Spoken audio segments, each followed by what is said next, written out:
Hello friends, स्वागत है आपका हमारे यूट्यूब चैनल पर। आज का हमारा विषय है मौलिक अधिकार। और मौलिक अधिकारों में हम अब तक समानता का अधिकार, स्वतंत्रता का अधिकार, शोषण के विरुद्ध अधिकार, संस्कृति एवं शिक्षा संबंधी अधिकार देख चुके हैं। आई होप आपको ये सब अच्छे से समझ में आ गए होंगे। आज हम इससे आगे अनुच्छेद 32, 33, 34, 35 देखेंगे। इसके अंतर्गत आज हम देखेंगे कि सुप्रीम कोर्ट मौलिक अधिकारों की रक्षा के लिए कौन कौन सी रिट जारी कर सकता है। क्या ऐसी रिट जारी करने का अधिकार अधीनस्थ न्यायालयों को भी प्राप्त है। हाई कोर्ट और सुप्रीम कोर्ट में रिट जारी करने के मामले में कौन अधिक पावरफुल है। इस संबंध में संसद को किस तरह की शक्ति प्राप्त है इत्यादि। साथ ही साथ हम देखेंगे कि अवैध कैद से मुक्त करने के लिए कौन सी रिट जारी की जाती है।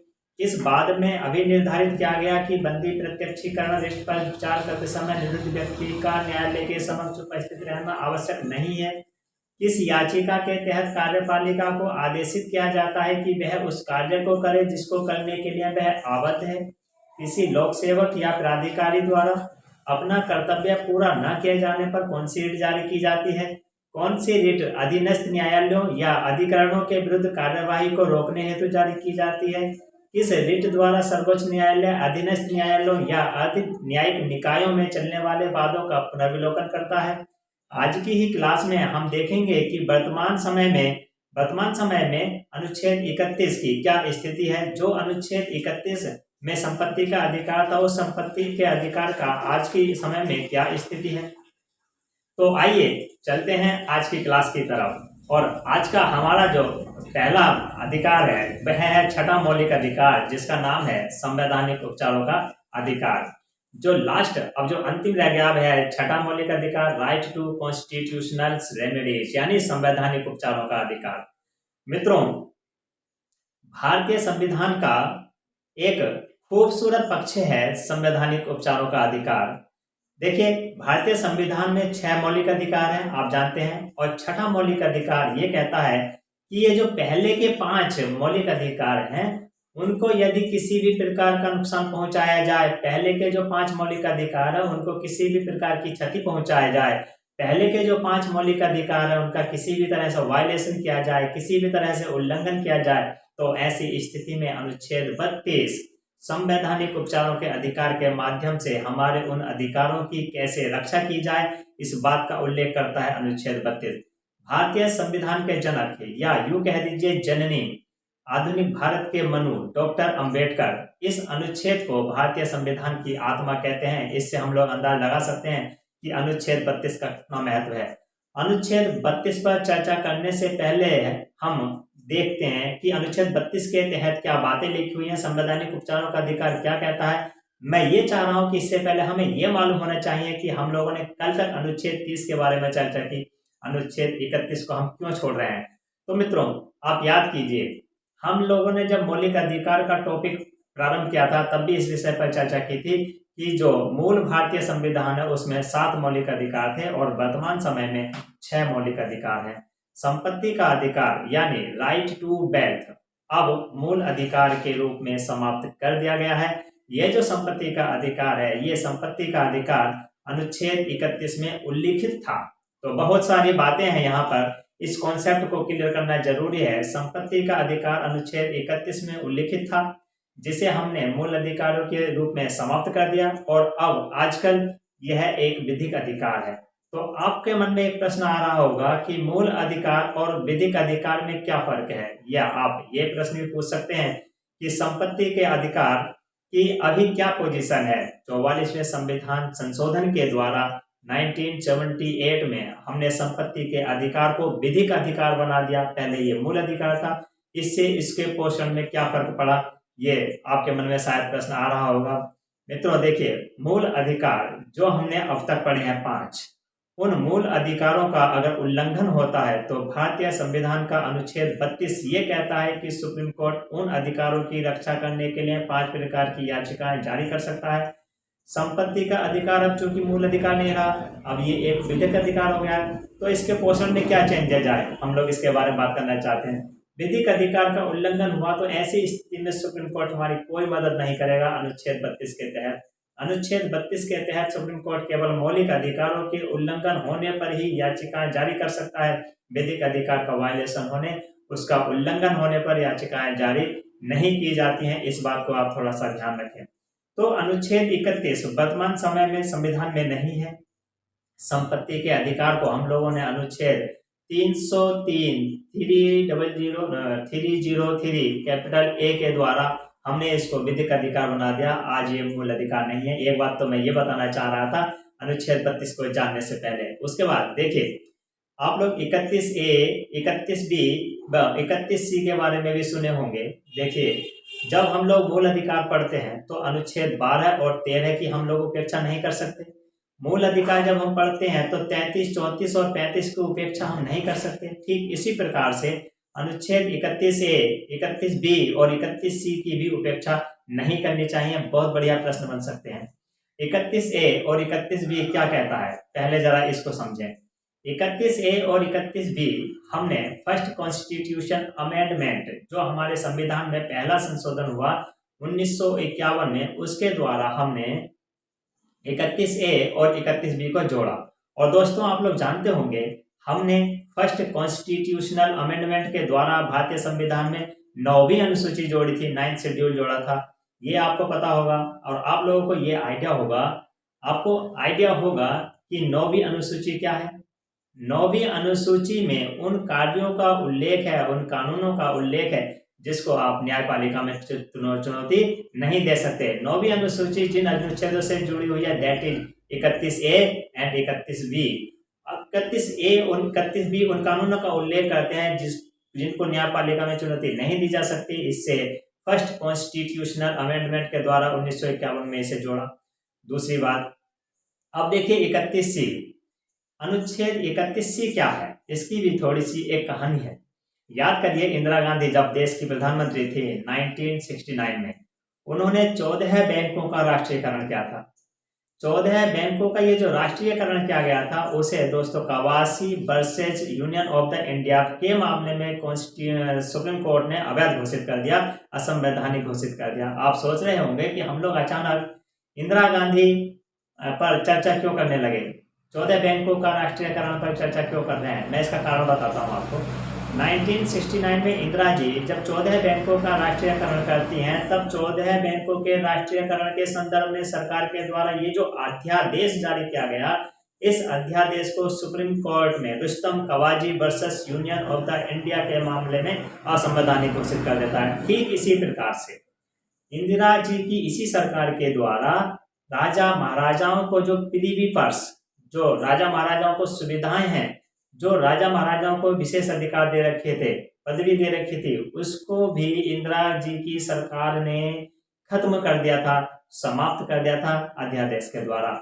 Madhavrao Scindia versus union of the India 1970 के इस मामले में सुप्रीम कोर्ट ने इंदिरा जी के द्वारा राजा महाराजाओं के जो प्रिवी पर्स समाप्त की गई थी, उस प्रिवी पर्स को समाप्त करने के लिए जो अध्यादेश जारी किया था, उस अध्यादेश को असंवैधानिक घोषित कर दिया। हम 31C पर चर्चा करते करते अचानक इंदिरा जी के 14 बैंकों के राष्ट्रीयकरण या इंदिरा जी के द्वारा राजा महाराजाओं का जो प्रिवी पर्स समाप्त किया गया था, उस पर क्यों चर्चा कर रहे हैं। चर्चा वाजिब है, लाजिमी है, अपेक्षित है। कारण क्या है, जरा सुनिए।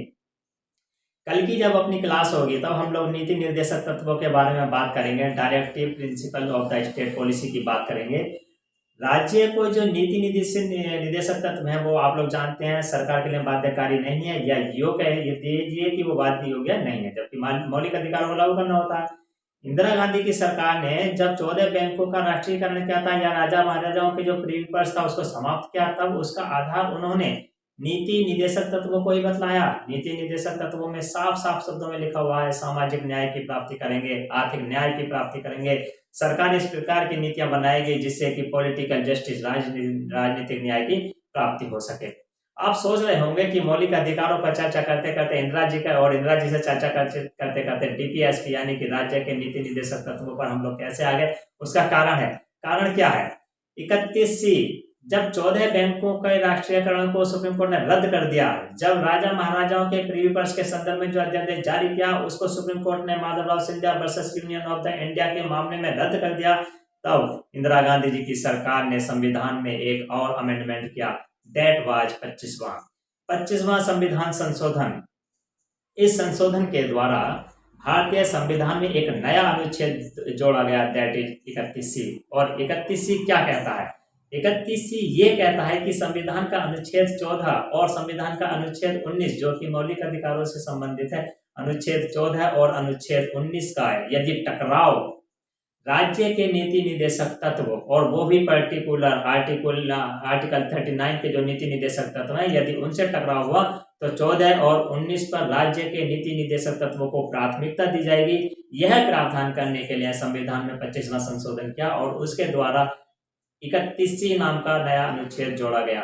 देखिए मित्रों, जो आप लोग तैयारी कर रहे हैं, यूपीएससी की तैयारी कर रहे हैं या यूपीपीसीएस की तैयारी कर रहे हैं या हिंदुस्तान के किसी भी भाग में बैठकर जिस एग्जाम की भी तैयारी कर रहे हैं, मेरा व्यक्तिगत अनुभव यह है कि आप अनुच्छेद 12 और 13 को ढंग से पढ़ें। इसके बाद में 31A, 31B और 31C को देखें। 31A और 31B वे अनुच्छेद हैं जो 9वीं अनुसूची में जो कानून है जिनको न्यायपालिका में चुनौती नहीं दी जा सकती उसका आधार है। पर 31C ये कहता है कि कुछ नीति निर्देशक तत्वों को मौलिक अधिकारों पर प्राथमिकता दी जा सकती है। इस विषय पर हमने आज ये चर्चा प्रारंभ की और अब हम लोग बात करते हैं भारतीय संविधान के उस अनुच्छेद के बारे में जो अनुच्छेद डॉक्टर अंबेडकर की नजर में भारतीय संविधान की आत्मा है, या यूं कह दीजिए हम सबके लिए ये वो आधार है जिसकी वजह से हमारे मौलिक अधिकारों की रक्षा करने में सुप्रीम कोर्ट अपने आप को सफल पाता है। और वो अनुच्छेद है अनुच्छेद 32, संवैधानिक उपचारों का अधिकार। क्या कहता है, बहुत ध्यान से जरा देखें। अनुच्छेद 32 में क्या क्या लिखा हुआ है? अनुच्छेद 32 में ये लिखा हुआ है कि यदि हमारे मौलिक अधिकारों का उल्लंघन होता है, अनुच्छेद 32 की जो धारा 1 है वो ये कहती है कि यदि हमारे मौलिक अधिकारों का उल्लंघन होता है तो ऐसी स्थिति में सुप्रीम कोर्ट 5 याचिकाएं यानी रिट्स, याचिकाएं, और इसके लिए लैटिन भाषा में जो शब्द है और इवन अंग्रेजी में भी वही शब्द प्रयोग किया जाता है, दैट इज रिट्स। 5 याचिकाएं जारी कर सकता है सुप्रीम कोर्ट, ऐसा लिखा हुआ है अनुच्छेद 32 में। और वो 5 याचिकाएं कौन कौन सी हैं, इस बात का उल्लेख है अनुच्छेद 32 की धारा 2 में, जिसमें लिखा हुआ है बंदी प्रत्यक्षीकरण, परमादेश, उत्प्रेषण, उसमें लिखा हुआ है अधिकार परीक्षा और लिखा हुआ है प्रतिषेध। ये 5 याचिकाएं सुप्रीम कोर्ट के द्वारा जारी की जा सकती हैं हमारे मौलिक अधिकारों की रक्षा के लिए। इस बात का उल्लेख करता है अनुच्छेद 32। इसके अलावा अनुच्छेद 32 में एक बात और भी लिखी हुई है, जरा देखें। मैंने आपको पहले भी कुछ क्लासेज में ये बताने की कोशिश की कि कोई अनुच्छेद यदि आपसे याद नहीं होता है तो उस अनुच्छेद के टुकड़े कर दीजिए। उस अनुच्छेद में जितनी बातें लिखी हुई हैं उनको अलग अलग भागों में बांट दीजिए। 32 को हम लोग 3 भागों में बांट सकते हैं। अनुच्छेद 32 की पहली वाली बात ये कहता है कि हमारे मौलिक अधिकारों का उल्लंघन हुआ तो सुप्रीम कोर्ट याचिकाएं जारी कर सकता है। ये तो 32 की पहली बात हो गई। फिर उन 5 की 5 जो याचिकाएं हैं उन 5 याचिकाओं का उल्लेख कर रखा है 32(2) में। और 32(3) क्या कहता है? 32(3) ये कहता है कि सुप्रीम कोर्ट मौलिक अधिकारों के उल्लंघन पर याचिकाएं जारी करता है। संसद कानून बनाकर सुप्रीम कोर्ट के अलावा अन्य न्यायालयों को भी याचिकाएं जारी करने का अधिकार दे सकती है। ये बात भी अनुच्छेद 32(3) में लिखी हुई है, याद रखिएगा। मौलिक अधिकारों का उल्लंघन होने पर सुप्रीम कोर्ट और हाई कोर्ट दोनों याचिकाएं जारी कर सकता है। लेकिन अगर बात पार्टिकुलर हम 32 की बात करते हैं, अगर हम लोग पार्टिकुलर अनुच्छेद 32 की बात करते हैं तो मौलिक अधिकारों के उल्लंघन पर अनुच्छेद 32 ये कहता है कि सुप्रीम कोर्ट याचिकाएं जारी करेगा और उसकी संख्या 5 है। इस बात को आप थोड़ा सा ध्यान रखें। और अनुच्छेद 32 का जो सेक्शन 3 है, जो धारा 3 है, वो ये कहती है कि संसद कानून बनाकर सुप्रीम कोर्ट के अलावा भारत के अन्य न्यायालयों को भी याचिकाएं जारी करने का अधिकार दे सकती है। ऐसा भी अनुच्छेद 32 में लिखा हुआ है। इस बात को भी आप थोड़ा सा ध्यान रखें। अब देखिए याचिकाएं किस तरह से जारी की जाती हैं, किस तरह के प्रश्न बनते हैं, आपके मन में ये बातें आ रही होंगी। 5 याचिकाएं हैं। पहली याचिका है बंदी प्रत्यक्षीकरण। इसके लिए जो लैटिन वर्ड है या जो अंग्रेजी भाषा का जो शब्द है, दैट इज हैबियस कॉर्पस। बंदी प्रत्यक्षीकरण जिसे कहा जाता है हैबियस कॉर्पस। तो पहली बात तो मित्रों आपको ये ध्यान रखनी है, क्योंकि इस प्रकार के बहुत अच्छे प्रश्न बनते हैं। हर याचिका में 3 प्रकार के प्रश्न बनेंगे। पहला, हिंदी में उसे बंदी प्रत्यक्षीकरण कहते हैं, उसके लिए लैटिन भाषा में क्या प्रयोग हुआ, पहला क्वेश्चन है ये। इसको कहा जाता है हैबियस कॉर्पस। दूसरा, हैबियस कॉर्पस का शाब्दिक अर्थ क्या है? शरीर सहित किसी को उपस्थित करना, ये है हैबियस कॉर्पस का शाब्दिक अर्थ। ये दूसरा प्रश्न बनेगा। और तीसरा क्या बनेगा? ये याचिका कब जारी की जाती है? तो याद ये रखना है कि किसी भी व्यक्ति को अवैध रूप से बंदी बना लेने पर हैबियस कॉर्पस नामक याचिका जारी की जाती है। आप लोग जो पहली बार, खासकर जो पहली बार पॉलिटी पढ़ रहे हैं या पहली बार किसी एग्जाम को देने जा रहे हैं, याद रखिएगा आजकल इस तरह के प्रश्न बनने लगे हैं जिसमें 4 याचिकाएं लिखी जा सकती हैं, उनके 4 लैटिन वर्ड लिखे आ सकते हैं, आपको उनको मैच करने को कहा जा सकता है। एक तो इस बात को ध्यान रखना, 4 याचिकाएं लिखी हुई आ सकती हैं और उन चारों याचिकाओं के शाब्दिक अर्थ लिखे आ सकते हैं, आप उनको मैच कीजिए। और बढ़िया वाला प्रश्न, 4 याचिकाएं लिखी हुई आ सकती हैं और वो याचिकाएं कब कब जारी की जाती हैं, उनकी कंडीशन से लिखी होंगी, आपको उनको क्या करना है? मैच करना है। ये सारी बातें आप थोड़ा सा ध्यान रखें। बार बार आप लोग प्रश्न पूछते हैं, आपके दिमाग में प्रश्न आते हैं कि हम कैसे पढ़ें पॉलिटी, या पॉलिटी समझ में नहीं आता, अनुच्छेद याद नहीं रहते। हमेशा इस बात को ध्यान रखें, पॉलिटी को समझना है तो पुराने पेपर्स देखें। जितने पुराने पेपर्स देखेंगे उससे आपके कॉन्सेप्ट और ज़्यादा क्लियर होंगे। पुराने पेपर्स देखने से आपको मालूम पड़ेगा कि प्रश्न किस तरह से आते हैं। ये जो मैंने बातें शेयर की, मैच करने के संदर्भ में प्रश्न आ सकता है, ये सारे प्रश्न आते हैं और इसी वजह से आप इनको थोड़ा सा ध्यान रखें। हैबियस कॉर्पस, बंदी प्रत्यक्षीकरण के बाद में दूसरी जो याचिका है वह है दैट इज परमादेश। परमादेश, परमादेश के लिए जो शब्द का प्रयोग हुआ है दैट इज मैंडेमस। मैंडेमस, अब देखिए इसका शाब्दिक अर्थ क्या होता है? इसका शाब्दिक अर्थ होता है हम आदेश देते हैं। ये याचिका कब जारी की जाएगी? किसी भी संस्था के जो निर्धारित कार्य हैं, यदि वो संस्था अपने उन निर्धारित कार्यों को नहीं करती है, तब ऐसी स्थिति में सुप्रीम कोर्ट के द्वारा उस संस्था को ये कहा जाएगा कि आप ये कार्य कीजिए, हम आपको आदेश देते हैं। जरा देखें आप, इसका संधि विच्छेद क्या होता है? परमादेश, परम प्लस आदेश। इस प्रकार के भी प्रश्न बन रहे हैं और पूछे जा सकते हैं कि किसी संस्था द्वारा अपने निर्धारित कार्यों को नहीं करने पर जो आदेश किया जाता है उसी को हम लोग परमादेश कहते हैं। तीसरी जो याचिका है उसके लिए जो हिंदी का शब्द है दैट इज प्रतिषेध, और अंग्रेजी या जो लैटिन भाषा का शब्द है दैट इज प्रोहिबिशन। प्रोहिबिशन, इसका शाब्दिक अर्थ होता है निषेध करना, किसी कार्य को करने से रोकना, रुक जाना, ये इसका शाब्दिक अर्थ है। ये याचिका कब जारी की जाएगी? किसी भी संस्था का जो कार्य नहीं है वो अपने जुरिस्डिक्शन से बाहर जाकर, अपने क्षेत्राधिकार से बाहर जाकर यदि किसी कार्य को करती है तो उस संस्था को वे कार्य करने से रोका जाएगा। उसके लिए जो याचिका जारी की जाएगी दैट इज प्रतिषेध, यानी कि प्रोहिबिशन, यानी आप रुक जाओ, ये काम आपका नहीं है। प्रोहिबिशन की तरह ही एक याचिका है जिसे हिंदी में कहते हैं उत्प्रेषण। क्या कहते हैं? उत्प्रेषण। और इसके लिए जो लैटिन शब्द है दैट इज सर्सियोरी। सर्सियोरी, कुछ लोग इसे सर्टियोरी कह लेते हैं और कुछ लोग सर्सियोरी कह लेते हैं। इसकी स्पेलिंग यहाँ होते हैं CERTIORI, सर्सियोरी पढ़ सकते हैं इसे सर्टियोरी। इसका शाब्दिक अर्थ भी वही है, रुक जाओ।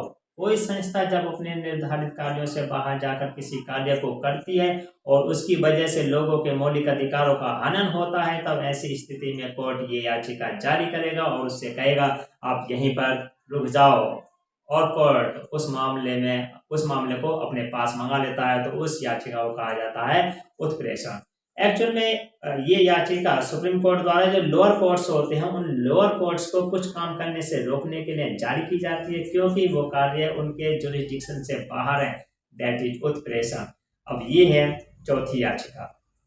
पांचवी याचिका जरा देखें। पांचवी याचिका क्या है? बहुत सिंपल सी है और अक्सर प्रश्न पूछे जाते हैं। हिंदी में कहते हैं इसे अधिकार परीक्षा, और इंग्लिश में जो इसका या लैटिन जो वर्ड है इसके लिए वह है को वारंटो, दैट इज को वारंटो। इसका शाब्दिक अर्थ होता है किस अधिकार से। देखिए, आप जिस भी सार्वजनिक पद को धारण करते हैं, जिस भी सार्वजनिक पद को आप प्राप्त करते हैं, हर सार्वजनिक पद के लिए कोई ना कोई क्वालिफिकेशन है।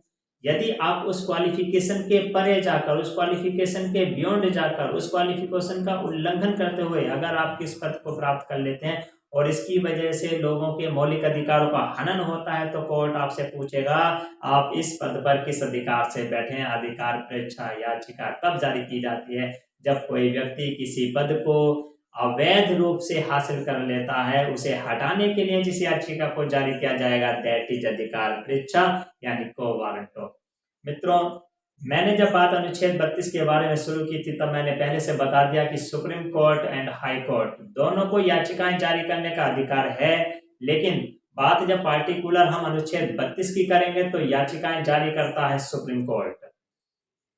एक प्रश्न अक्सर पूछा जाता है, इंटरव्यू में ये प्रश्न पूछा जाता है कि याचिकाएं जारी करने के मामले में सुप्रीम कोर्ट और हाई कोर्ट में ज्यादा पावरफुल कौन है। आपको जानकर बड़ा आश्चर्य होगा कि याचिकाएं जारी करने के मामले में सुप्रीम कोर्ट की तुलना में हाई कोर्ट ज्यादा पावरफुल है, और इसके दो रीजन हैं। वो रीजन कौन कौन से हैं जरा देखिएगा।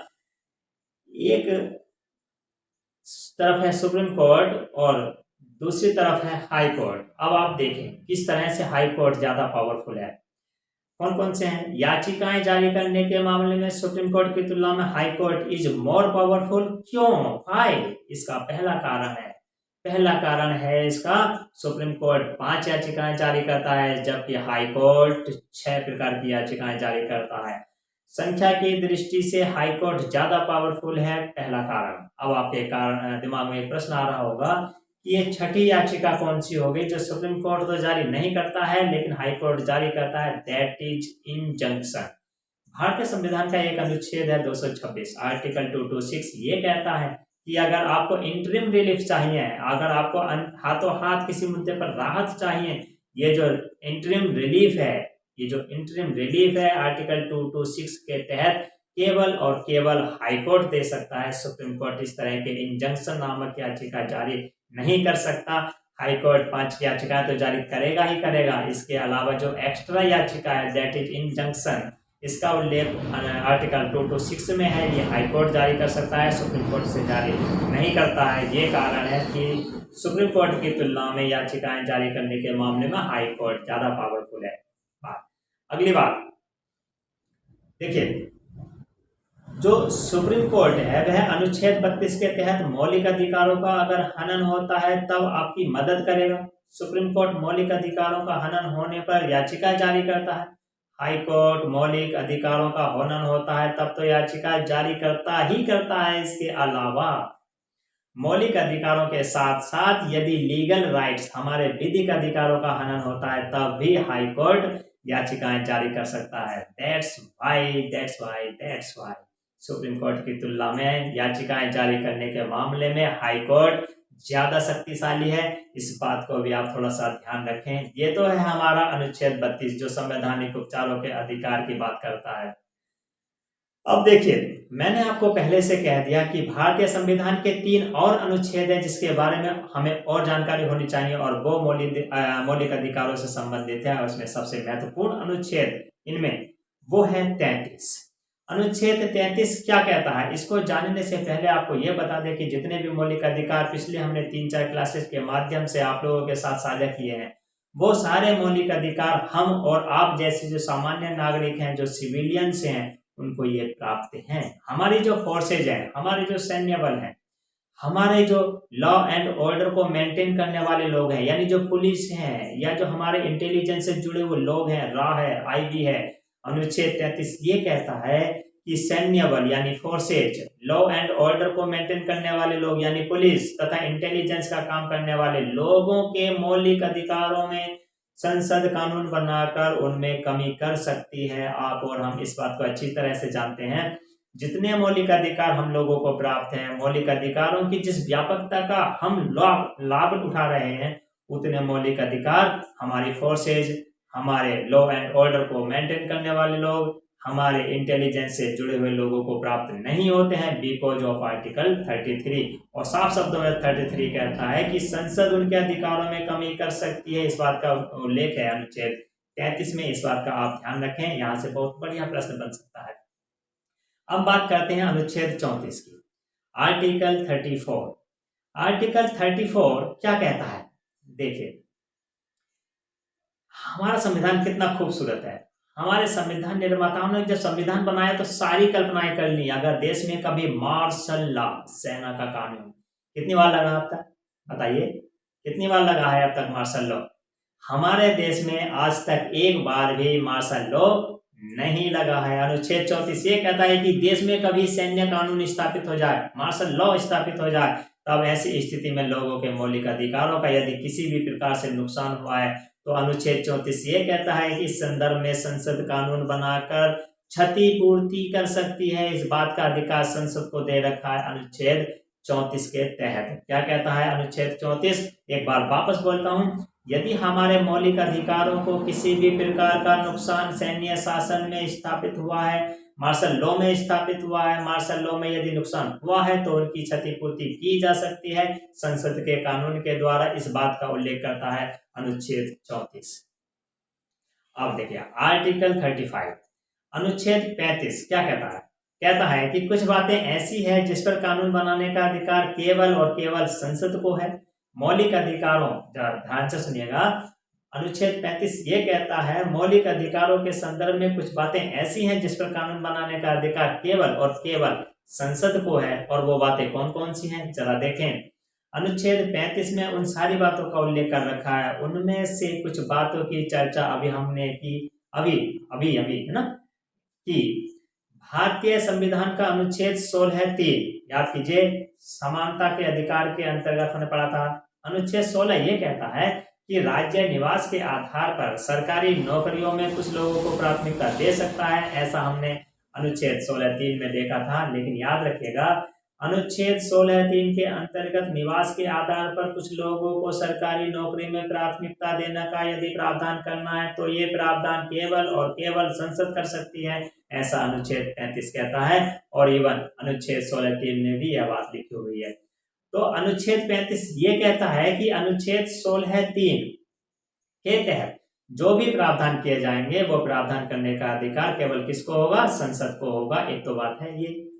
दूसरी बात, अभी आपको बताया गया था कि अनुच्छेद 32 के तहत सुप्रीम कोर्ट हमारे मौलिक अधिकारों की रक्षा के लिए 5 प्रकार की याचिकाएं जारी कर सकता है। 32(3) में ये भी लिखा हुआ है कि सुप्रीम कोर्ट के अलावा यदि भारत के किसी अन्य न्यायालय को याचिकाएं जारी करने का अधिकार देना है तो इस विषय पर संसद कानून बना सकती है। अनुच्छेद 35 इस बात का रिपीटेशन करता है और कहता है कि ऐसे विषयों पर कानून बनाने का अधिकार केवल और केवल संसद को होगा। इस बात का उल्लेख है अनुच्छेद 35 में। फिर देखिए, अभी थोड़ी देर पहले हमने पढ़ा था अनुच्छेद 33। अनुच्छेद 33 क्या कहता है कि हमारा जो सैन्य बल है, हमारा जो पब्लिक ऑर्डर को मेंटेन करने वाले लोग हैं, हमारे जो इंटेलिजेंस से जुड़े हुए लोग हैं, इनके मौलिक अधिकारों पर कमी करने वाले कानून बनाए जा सकते हैं संसद के द्वारा। अनुच्छेद 35 इस बात को रिपीट करता है कि इस संदर्भ में कानून बनाने का अधिकार केवल और केवल संसद को होगा। अब देखें अनुच्छेद 34 क्या कहता है? वो कहता है कि यदि देश में सैन्य शासन स्थापित हो जाए, मार्शल लॉ स्थापित हो जाए, तो मौलिक अधिकारों को जो नुकसान होता है उसकी क्षतिपूर्ति के संदर्भ में कानून बनाने का अधिकार संसद को है। यह बात अनुच्छेद 34 में लिखी हुई है। और अनुच्छेद 35 ये कहता है इस विषय पर कानून बनाने का अधिकार केवल और केवल संसद को होगा। इस बात का उल्लेख अनुच्छेद 35 में है। और इवन यहाँ तक लिखा हुआ है कि राज्य विधानमंडल को ऐसे विषय पर कानून बनाने का अधिकार नहीं होगा। मित्रों, ये सब बातें थी मौलिक अधिकारों के अंतर्गत। आप इसी तरह से हमसे जुड़े रहें। हम लोग संविधान के अन्य आयामों के बारे में चर्चा करेंगे। कल हम बात करेंगे राज्य के नीति निर्देशक तत्वों के बारे में। आपने अब तक हमको सुना, आपका बहुत बहुत आभार। आपका अपना स्नेह और आभार इसी तरह बनाए रखिए। साथ ही साथ यदि आप हमारे चैनल पर पहली बार विजिट कर रहे हैं तो चैनल को सब्सक्राइब कीजिए। वीडियो पसंद आए तो वीडियो को लाइक कीजिए, दोस्तों के साथ शेयर कीजिए। तो मिलते हैं कल फिर से राइट टाइम, राइट जगह और एक नए टॉपिक के साथ। तब तक के लिए दीजिए हमें अनुमति।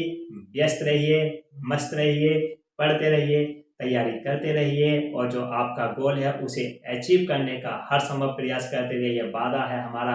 हम भी आपके साथ लगे रहेंगे, आपके साथ हम खड़े दिखाई देंगे। तो इसी के साथ दीजिए हमें अनुमति। धन्यवाद।